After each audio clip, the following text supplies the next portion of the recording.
Не секаде Великден поминува во фер и демократска атмосфера. Ова е приказна за едно семејство растргнато помеѓу традицијата и модерните текови на живот. Семејството Атанасовски. Конфликт на модерното живење и традициите на нашите баби и дедовци. Семејството Атанасовски. Според попис кој одамна сме го немале, една мајка и двајца вегани. Семејството Атанасовски. Еве нивната великденска приказна.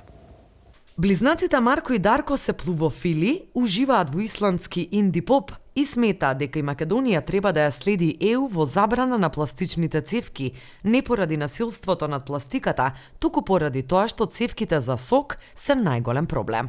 Господја Атанасовска, кој е проблемот во вашето семејство? Одма ќе ти кажам, значи кај мене проблем ми се малите. Децата ми се проблем. Вегани се. Секоја година истото. Додуша не, лани фарбавме авокадо, рези, леле, не знаеш, од комши стран, на работа. На мен незгодно. Не можам да си клам ни на Инстаграм слика, ни на Фейсбук. Да се пафалам таму во женски муабети, едно друго, јајца изфарбани, шо да клам? Авокадо. Еве и годинава кокосови ореи фарбаме. И надвор 45 минути се чука со кокосите. Дрвено е тоа што нели гускини. Ни шаткини. Марко, Дарко, Христос воскресе. What? Евар, леле, видели како ја кажу? Вака цел ден ќе се чукате со кокоси? Не, имам киселина од гвакамолето. Ако сме вегани, не сме забегани, бе. Ова ќе загори глуп.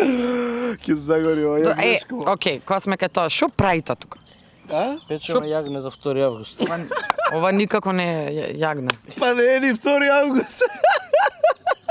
Луѓе, нема ништо поубаво од кожа од ананас на скара, јас ќе си одам превзем, ако имаш нешто да се докажеш. Што да се докажам? Што да си докажам? Ќе загори ова полека на нас.